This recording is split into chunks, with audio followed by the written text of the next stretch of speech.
Now, skill acquisition. So where does skill acquisition fall in all of these things? Well, we've been talking about changing the environment. So we have a learner who, wrong screen. We have a learner and the intervention that they're experiencing has some good and a bunch of bad. And we're in the process of trying to reduce the bad and increase the good, just like we talked about. But we're having a lot of problems. We just can't get to the point where there's not that much bad. So we start a skill. We start teaching toleration training, coping skills. Maybe we break the difficulty of the task down, so it's not that difficult, and start teaching how to do that task correctly. Maybe we'll say it's like writing a name or something, right? And after this intervention, after we shape, or after we modify, or after we do XYZ, after we teach a new skill, the same intervention that was a little bit good, a lot bad, is now bigger good, because now we have a positive learning history association with it. We know that when this task is presented, we can complete it, and not that much bad. We didn't change anything about the environment. We taught a new skill, so what was difficult is now not difficult. Once again, we can map this onto our day-to-day lives very easily. If you ever learned a new skill, skateboarding or something, it was very hard at the beginning, and it was very frustrating at the beginning. And you're probably watching Instagram videos of people in their flow state on their long boards, long hair flowing, driving around or cruising around with the sun behind them. And you're like, I want to do that, but I can't because I'm not good enough. And then you don't like skateboarding because you're not good at it. But as you get better at it, what used to be challenging is no longer challenging, and what used to be frustrating is no longer frustrating.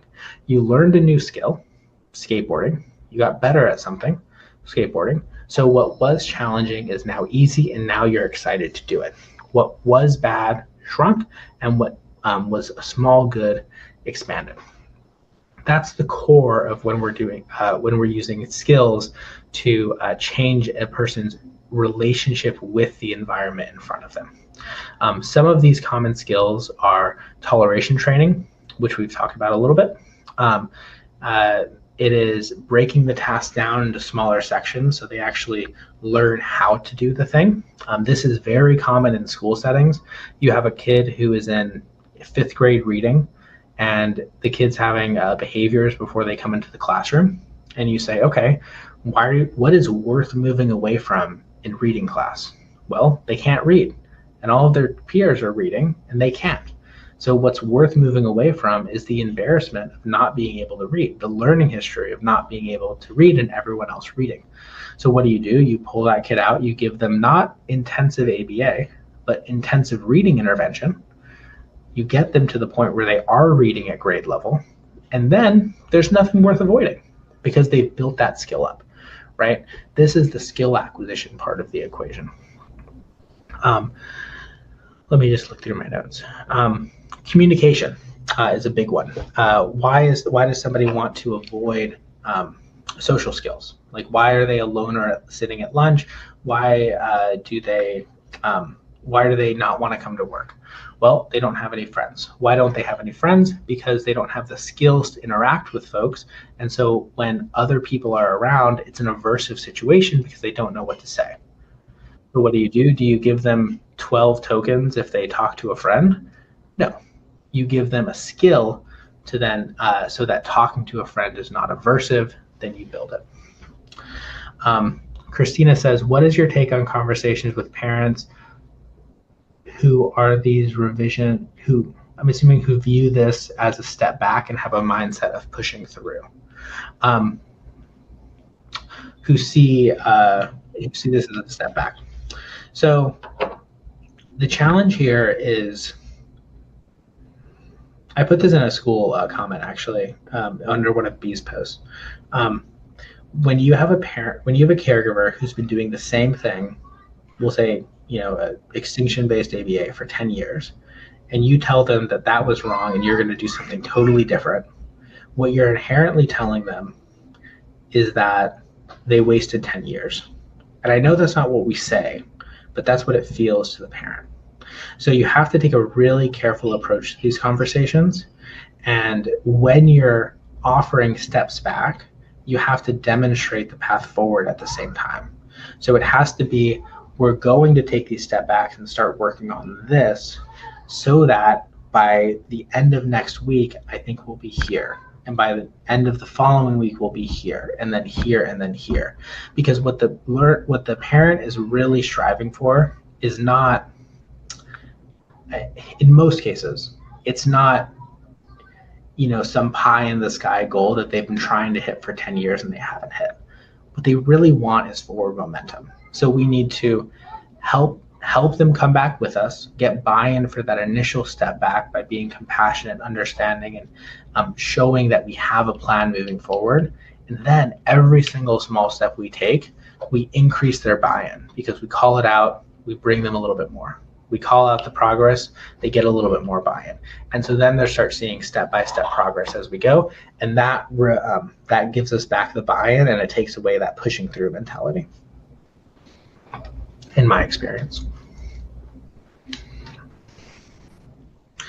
Christina, okay, cool, that was helpful.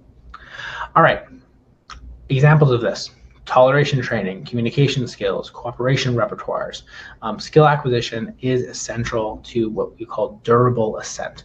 Assent throughout the entire response class, not just when things are just when things are working out.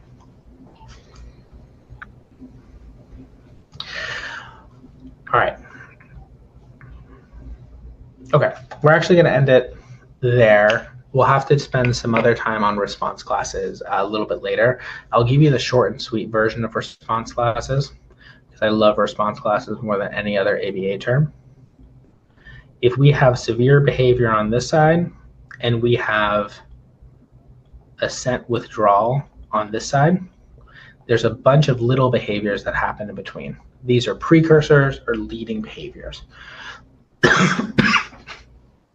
If you have a client who jumps immediately to a severe behavior and you can't get any assent withdrawal behavior, or they don't know any assent withdrawal behavior that is not a severe behavior, your goal is not to get them from head banging all the way to no thank you, right? Your goal is to get them from head banging to head banging with less intensity, to self-biting, to screaming no, to saying no, to asking no, to shaking their head.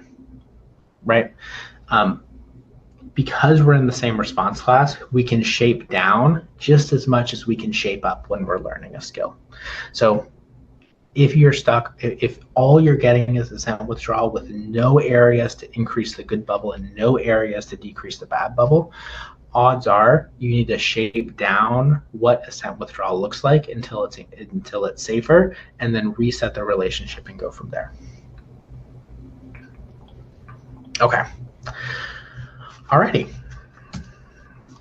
So, key takeaways. Assent doesn't equal backing off. Assent means backing off and changing something. What you change, you want to make the good things bigger, the bad things smaller, and you need to build skills so that the bad things aren't that big of a deal. You should always be looking for that, whatever, as the best indication that your learner is ready to move forward and sprint forward. That balance of assent-based practice requires collaboration and calibration within caregiver values, your values, and learner values. That's why caregiver training is essential in this process, and understanding the learner's values is essential as well. We do have a CEU on learner's values. It's by Brian Middleton in the classroom.